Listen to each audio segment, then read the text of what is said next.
কি অপরাধ পাইয়া রে বন্ধু সাইরা গেলাম রে, তোমার লাইগা পরাণ কান্দে, মন বসে না ঘরে বন্ধু রে।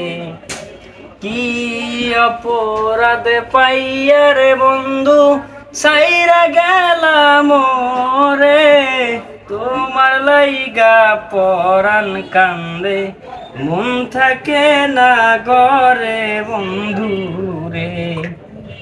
কত কথা কইতাম রে দুইজন বৈশা পুকুর পারে, সেই না সব কথা মনে পড়লে ঝরে পানি বন্ধু রে। কত কথা কইতাম রে দুইজন বৈশা পুকুর পারে, সেই সব কথা পড়লে গো মনে, মন থাকে না ঘরে বন্ধু রে। এইটা